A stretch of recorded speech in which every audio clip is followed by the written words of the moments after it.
got until 3 o'clock, and I'm not going to keep you long. I really am excited that I was asked by Jerry to be here today. I actually met Jerry at Cedar Creek. We do a lot of music together.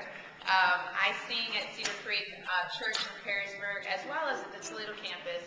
And Jerry is our wonderful all-around percussion performance. And so we have a lot of fun, praising the Lord with our music. So today, what I am here to tell you, I'm going to talk to you guys a little bit about who I am first, why I'm here speaking to you, and then we'll go a little bit about the Fittitudes, because I know that's probably raised a few, like, what in the world is she talking about, getting in shape with the Fittitudes?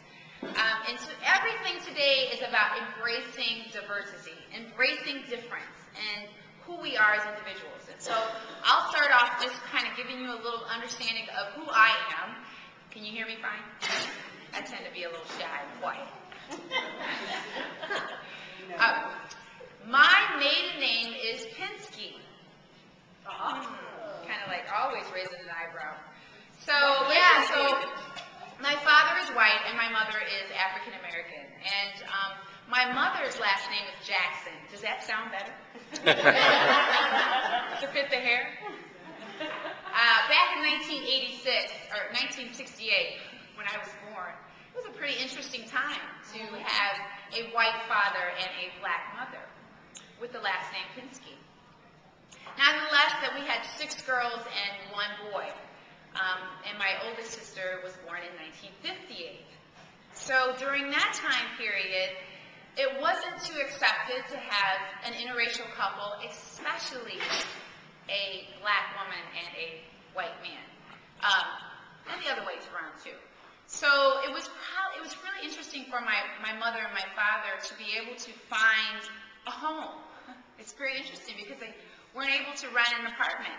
So my mom, who actually, they went to Michigan. They were in Fostoria, Ohio, which is where I'm from. My father is from Clyde, Ohio. And, very integrated town. So they had to go get an apartment. So they went to, they went to upstate New York, in Oswego. Anybody ever heard of Oswego? Yeah. How they got there, I have no idea. But my father was a journeyman, and they actually, it was a painter. And the story goes like this, that my mom and dad needed to get an apartment. And so in order for them to get an apartment, my mom faked that she was Indian. She was dark enough to pass as an Indian. So she wrapped a little thing around her head, and she put a bindi on her. You guys know what a bindi is? It's a little dot on her head in order to get an apartment, and she got an apartment. The issue was that when they argued, they had to keep their voices low because she faked like she didn't speak English. And they already had their oldest daughter, Andrea, and Andrea actually had not my kind of hair, but she had long flowing hair, black hair. So it fit. She looked Indian. So that's just a story about my parents. And it was very difficult for me growing up because 10 years after my sister, we just really had a lot of troubles. We really were discriminated against a lot. And I'm going to say primarily by African Americans. It was really interesting because I will never forget, and you guys can probably say, you remember those girls who wanted to kind of beat you up? I had 3 of them who wanted to beat me up. Every single one. Why? Because my father was white. And because I was acting like I was something better than someone else. And I spoke well. And I carried myself high. And that was the problem. And my last name was Pinsky. It's a daggone last name again.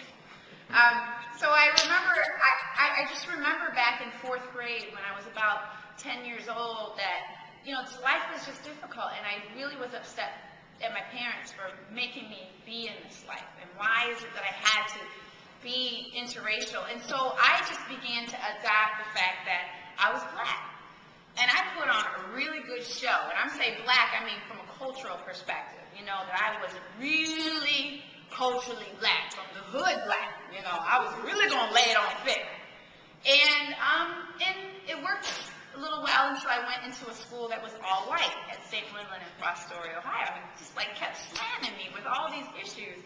And so then I had a hard time with being accepted by the white race. So it was really a trying time. The only thing that kept me at a levelized playing field was I grew up with a very spiritually driven mother.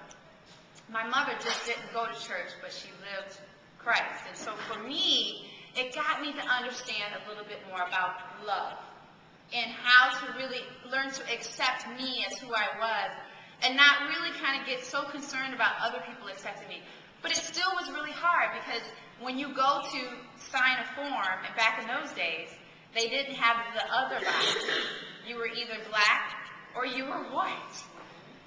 And so I was always confused. What do I check? And then as time went on, I understood how to just kind of learn to get over that. And I just checked black because that was what I looked like, so that was who I became.